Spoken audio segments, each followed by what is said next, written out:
Vatandosh telekanaliga men keldim, Eldor Erkinga bir so'm mendan pul so'ramadi. Men sharoitimda aytdim, meni erim yo'q, ukajon men shu 5 yildan beri besperimni bir kunsiz dam olishni islayman. Bir so'm pul olmadim. Men bu yigitga qulluq qilib ko'ksimda 100 dan 100 rahmatlar aytib, men vatandoshga mana bugun ikkinchi kelayotganda aytdim. Prezident qayerga qarayapti ekan? Sizlarni borib mana shunday prezident atrofiga mana shunday insonlarni qo'ysaydi, oliyjanob O'zbekistonimiz eng zo'r taraqqiy etgan davlat bo'lardi. Hamma yolg'onchilar o'tiribdi. Nejeli bularni prezident ko'rmayapti.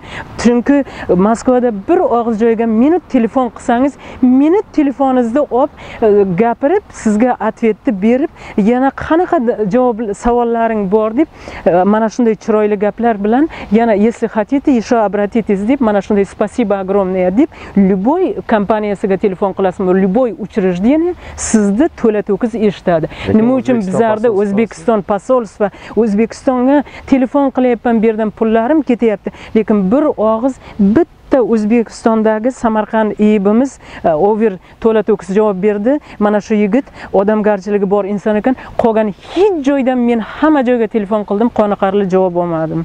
Men Barat Usmonovdan, vatanparvar Eldor Erkinlardan bularni naborat O'zbekiston agar ko'rib turgan bo'lsa, O'zbekistondan turib bularga oylik to'lasin. Bular O'zbekiston fuqarolarini hammasini poddershka qilib, bir so'm olmay u ko'chadan bu ko'chaga ovqatsiz yurib, metro yurib bular zashta qilyapti. Bularni qani poddershka bizardi. Ana shunda bizarda birlikda bo'ladi-da, O'zbekiston shunda taraqqiy etadi, shunda raz bu ketishda bo'lsa, hech qanday rivojlanmaydi. Assalomu alaykum muhtaram vatandoshlar, hurmatli yurtdoshlar. Bugun yana mana bugungi muammomiz yana qaytib o'sha konsulstvada qilingan xato va kamchiliklarga to'xtaladigan bo'lyapmiz. Bitta arzimagan gapda orqasidan konsulstvadagi mutaxassisda bitta arzimagan xatoli gapning orqasidan hozirda mana shu ikkita insonning taqdiri juda ham katta muammolarga duch kelyapti. Shu nuqtai nazarda mana hozir bizga iltimos qilib kelishdi. Iltimos shu vatandosh orqali meni yuragimdagi dardlarimni shu kerakli O'zbekistondagi kerakli mutaxassislarga yetkazib bersalaring deb iltimos qilib kelishdi. Mana yonimizda Gulnoraxon opamiz, o'zimiz O'zbekiston Respublikasi Samarqand viloyati Jomboy tumanidan Gulnora opa Rasulova o'zlari hozir boshiga tushgan savdolarni aytib berishadi. Bir boshdan gapirib bersangiz. Men bu yil may oyida, may 25-chislosida o'g'limni pasportini almashtirish vaqti to'g'ri kelib qoldi. Shu vaqtda men o'zimizni posolstva, konsulstva konsulstvamizga, O'zbekiston konsulstvasiga murojaat qilib boshladim 20-chislolardan. Ularga telefon qilsam, men hech qanday bir atvet yo'q. Qoniqarsiz atvet, hech qanday trubkalarni ko'tarmaydi. Men ham o'zim ham ishdaman kun bo'yicha. Где-то bir 10 kunlar telefon qildim, ularga hech qanday bir javob yo'q, natija yo'q. Abitgacha bir marta ko'tardi, 5 kun atrofida qilganimda, unda ham endi bizlar ish boshladik. Hozir bizlar vaqtimiz yo'q. Mana shunday atvet oldim. Уже ertaga abitdan keyin kechki vaqtda yana 4 kunlar harakat qildim, hech qanday atvet yo'q, yana shu ko'tarmadi telefonni. Men telefonga atvet olmagandan keyin ularga izlab shu Polyanka metro Polyankada borib konsulstva отделimizga O'zbekiston himoya qilish отдели shu konsulstva отдельga bordim, O'zbekiston konsulstvasiga. Yerda borsam, men o'yladimki, o'g'limga pasportni shunchaki to'g'rilab beradi. U hali 16 ga kirmagan, voyaga yetmagan o'smir bola deb o'ylasam, ular aytdiki, yo'q, O'zbekistonga jo'natasiz. Men aytdim, 10 kun oldin sizlarga men murojaat qildim, 25 ta tugash kerak. Mana 10 kun o'tdi, men уже endi kechikib keldim. $55 shtrafini to'laysiz dedi. Keyin biz O'zbekistonga отправить qilamiz. Maydagina menga rasm qo'limga tushib kelsin dedi. Yana spravka dedim. Men aytdim, mana bu o'qiydigan qurollarni ko'rsatdim, uni sotsial kartasini ko'rsatdim. Bu sizlarga isbot emasmi dedim. Yo'q, spravka kerak o'qish joyidan. Yana bir kunda spravkalar tayyorlab. Ya'ni Moskva shahridagi o'g'lingiz o'qiyotgan. Necha yildan beri o'qiyapti Moskva shahrida? 4 yildan beri o'qiyapti. Qaysi maktabda? Maktabda. Umumta'lim maktabida. Umumta'lim maktabida. Shu joydan sizdan spravka so'rayapti mendan. Keyin yana borib darrov spravka olib kelib, ikkinchi kuni yana bordim-u, murojaat qildim. Borganimda AQSh dollari bilan 55 dollar shtrafini to'ladim. Keyin men o'ylamadimki, pasportni uni qo'lidan oladi deb, meni qo'limdan oladi deb. Ular original pasportni meni qo'limdan olib, oddiygina yuqa qog'ozchaga rasman beruvdi. Men o'zlariga qandaydir bir kerakli ma'lumot to'g'risida deb o'ylasam, ular shu qog'ozchaga yopishtirib, buni pasportini bizga topshirasiz dedi. Men aytdim, buni pasportni men topshirsam qancha vaqtda meni o'g'lim qayta kelish kerak, bu yerda o'qiydi desam, ular aytdiki, ha, endi biz bunga hech nima deya olmaysizmiz. Men aytdim, konkretni bir atvet aytmasangiz, siz bu yerda ishlayapsiz. Yo'q, ba'zilardiki 3 oyda chiqyapti, ba'zilardiki 1 oyda, ba'zilardiki yarim yilda dedi. Men shu bilan pasport olindi qo'limdan, ming nadomatlar bilan ishontiribdi-ku, shu 1 oy 2 oyda ishlar bari hal bo'ladi deb gapirgan joyi bor. Ba'zida 1 oy 2 oyda dedi, ba'zida 4-5 oyda ham bo'lishi mumkin dedi. Men o'sha ming nadomatlar bilan orqaga qaytdim. O'sha bilet 8-chysloda 8-may iyunida topshirgan bo'lsam, 1 oy ichida territoriyadan chiqib ketish kerak edi Moskvadan. 5-chysloda o'sha 5-iyulga bilet oldim, uchirib yordim Samarqandga. Bordi 6-iyulda o'sha sirazi Jomboy tumani IIB xodimlariga borib murojaat qilsa, hali pasport kelmagan, seni danni pasporting, original pasporting kelmagan. Qani nima uchun pasportni olib kelmading dedi. Men sirazi asab bo'ldim, nerva bo'lib, yana konsulsiya отделga bordim. Bu yoqda boshqa zakon, bu yoqda boshqa zakonmikan. Ular unda nima uchun meni o'g'limni pasportini olib qoldi deb. Keyin men borib aytsam, "Yo'q, bizlar отправить qilganmiz" dedi. Konsulsiya отделga borsam, "Отправить qilganmiz" dedi. "Ketgan pasport" dedi. Shu bilan 1,5 oy vaqt o'tdi hamki, meni bolamni pasporti hali har kun yo'l kira qilib akamnikida turadi. Qishloq joydan qatnaydi, 2000 u tomonga, 2000 bu tomonga, hech qanday bir natija yo'q, pasport kelmagan qilmaydi. Shu bilan men vatanparvarni telefon nomerlarini, raqamlarini topib, internetdan vatandoshni Eldor Erkinga borib telefon qildim-u, adreslarini olib, boshqa metroga o'tirib borib, u bir kishi bilan uchrashib, bizlar prezident portaliga yozdik. Bu endi 28 pamoymu 28 iyul edi.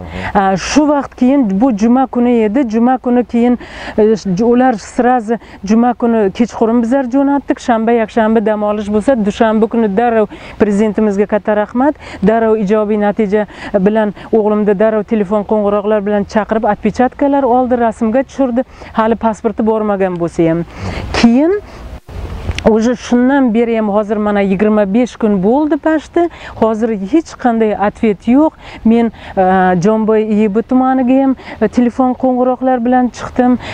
Samarqand oblast viloyat hokimiyatimizga chiqdim, telefon deyaptiki, biz hech qanday atvet, men aytayapman, 10 kun vaqt qoldi, meni o'g'lim bu yerda o'qiydi. Если u kechga qolsa, idите гуляйте deydi. После 1 числа men olib borsam, iltimos hal qilib beringlar desam, hech qanday konkretna atvet yo'q. Keyin bugun yana internetdan kirib Toshkentning over raqamlarini olsam, bir kompyuter sistemada o'tirayotgan yigitga tushdim. U yigit menga bazada ishlaydigan yigit telefon raqamini berdi. Hozir bu yerda sumkamda u. Shu yerda Qodirov degan bazada, mana Qodirov degan yigit ishlayotgan. Hozir bir buni men aniqlik kiritib o'tay bunga.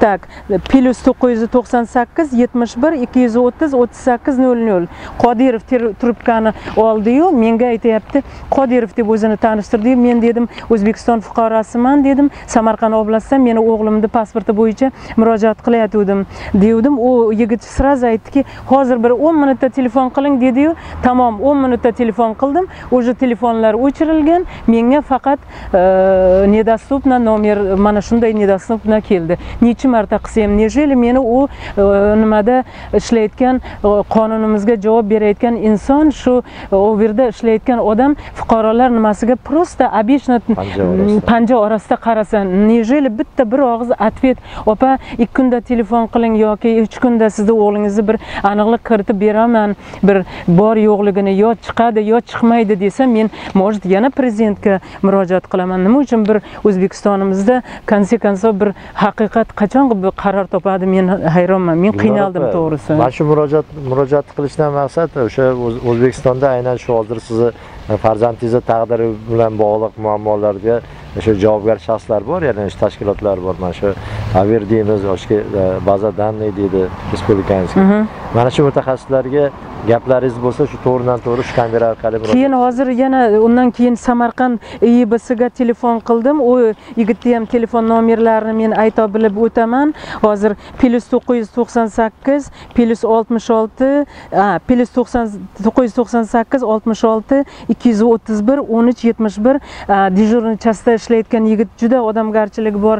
Dunyo turguncha tursin, yaxshi inson ekan. U yigit aytdiki, opa perejovat qilmang, men hozir Jonboy IIBsiga telefon qilib aytaman, men sizga sizni bolangizni nomerini bering dedi. O'sha hozir men 2 soatda o'sha o'g'limga telefon qilsam, ayajon dedi, menga telefon qilib ular, men Jonboy tumaniga bordim, yana ariza yozdi Toshkentga dedi, men nomimdan ariza tashadi ular srochroq chiqarib berish uchun, чтобы sen o'qishga ketishga qolmasliging uchun. Lekin bu ham qanchalik necha kunda hal bo'ladi, yo'q, bizlar hech qanday garantiya bera olmaymiz dedi.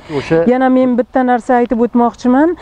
Oblast hokimiyatimizda menga bir noijobiy nima javob berdi.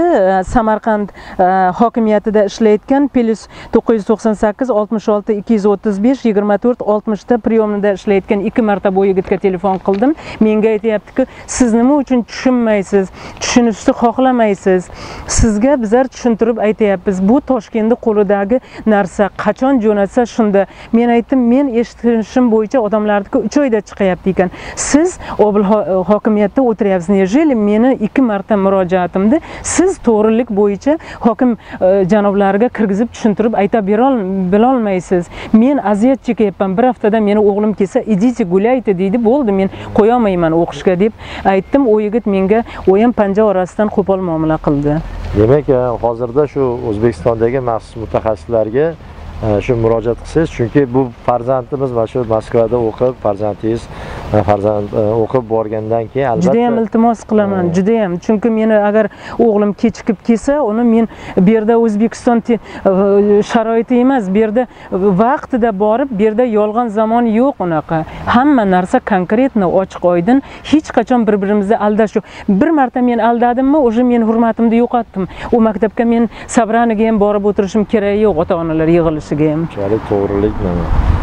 Shu uchun vatanparvarga rahmat, shular bor ekan, shularni orqasidan biz Moskvadagilar ozgina ko'kragimizni kerib yashayapmiz. Qani O'zbekistondagi insonlar ham mana shu vatanparvardagiday trubkani ko'tarib, meni javob berib bir og'iz ularni keyingi hayoti ham, kelajagi ham nurga to'ladi. Hozirgi ishlaganda ham, bolalariga ham yegizsa, mana shu olgan oyliklari halol bo'ladi. Bularni hozir prezident shuncha qilgan ishlari, men o'ylayman, bular noto'g'ri ish qilyapti. Hech qanday bular qonunga to'g'ri kelmayotgan ish qilyapti. Vatandosh telekanaliga men keldim, Eldor Erkinga bir so'm mendan pul so'ramadi. Men sharoitimda aytdim, meni erim yo'q. Ukajon, men shu 5 yildan beri besperervni bir kunsiz dam olishni islayman. Bir so'm pul olmadim. Men bu yigitga qulluq qilib ko'ksimda 100 dan 100 rahmatlar aytib, men vatandoshga mana bugun ikkinchi kelayotganda aytdim. Prezident qayerga qarayapti ekan? Sizlarni borib mana shunday prezident atrofiga mana shunday insonlarni qo'ysaydi, oliyjanob O'zbekistonimiz eng zo'r taraqqiy etgan davlat bo'lardi. Hamma yolg'onchilar o'tiribdi. Nejeli bularni prezident ko'rmayapti. Chunki Moskvada bir og'iz joyga minut telefon qilsangiz, minut telefoningizni olib gapirib, sizga atvetni berib, yana qanaqa javob savollaring bor deb mana shunday chiroyli gaplar bilan yana если хотите еще обратитесь deb mana shunday спасибо огромное deb любой kompaniyasiga telefon qilasizmi, любой учреждение sizni to'la-to'kis eshitadi. Nima uchun bizlarda O'zbekiston posolstva, O'zbekistonga telefon qilyapman, bu yerdan pullarim ketyapti, lekin bir og'iz bitta bitta O'zbekistondagi Samarqand IIBimiz over to'la to'kis javob berdi. Mana shu yigit odamgarchiligi bor inson ekan. Qolgan hech joydan men hamma joyga telefon qildim, qoniqarli javob olmadim. Men Barat Usmonovdan, vatanparvar Eldor Erkinlardan bularni naborat O'zbekiston agar ko'rib turgan bo'lsa, O'zbekistondan turib bularga oylik to'lasin. Bular O'zbekiston fuqarolarini hammasini poddershka qilib, bir so'm olmay u ko'chadan bu ko'chaga ovqatsiz yurib, metro yurib bular zashta qilyapti. Bularni qani poddershka bizardi. Ana shunda bizlarda birlikda bo'ladi-da, O'zbekiston shunda taraqqiy etadi, shunda raz bu ketishda bo'lsa hech qanday rivojlanmaydi. Endi muhtaram vatandoshlar, hozirgi gap shundayki, mana shu Gulnora opamizning farzandi bu bizni O'zbekistonimizning ertangi kunimiz, ertangi bizning kelajagimiz. Mana shu farzand agarda mana shu yerda ozgina bir ijobiy, qandaydir ijobiy ta'lim olsa, ertaga borib turib O'zbekistonning taraqqiyotiga, o'sha hayotimizga, rivojlanishiga qandaydir o'zining hissasini qo'shadi. Albatta. Shu nuqtai nazardan hozir shu bolani o'sha mana 4 yil, 5 yil o'qitdi shu yerda, shu yil bitiradi o'qishda shu. Bola 9-sinf bitiradi, o'rta maxsus. O'rta maxsus. Shu o'qishi buzilib qolmasligi uchun shu murojaat qilardik, ayniqsa O'zbekistondagi shu mutaxassislarga, aynan shu masala muammo bilan bog'liq mutaxassislarimizga yordam qilishlaringizni so'rayman. Mana shu opamizning farzandini shu hujjatlarini vaqtida qilib, shu 1-sentyabrga shu Moskvaga, shu o'zi o'qiyotgan o'rta maktabga o'qishga yetib kelishiga yordam beringlar. Sizlar bilan Eldor Erkin hamda Gulnora Isakovna O'zbekistondagi ta'lim, tarbiya hamda shu pasportizatsiya bilan bog'liq barcha shu tashkilot, deylik, vazirlik hamda shu boshqarmalarda xodimlariga, aynan shu muammo bilan bog'liq xodimlarga murojaatnoma, iltimos bilan murojaat qilyapmiz. Rahmat. Keyin aravani tortganimizda aravani g'ildiragi juda sizlar bosh bo'lsalaring tez aylanadi-da, u byurokratlar bosh bo'lsa endi aylanmaydi. Tanqid qilish kerak. Tanqidni tagi natija. Tanqidda ham ma'nosi bor, ma'rifati bor, ma'naviyati bor tanqidda ham. Tanqid foydali bo'lish kerak. Ura bo'lish kerak emas. Qismatingda turmasam seni, bolam dema vatanim meni. Qismatingda turmasam seni, bolam dema vatanim meni. Qismatingda turmasam seni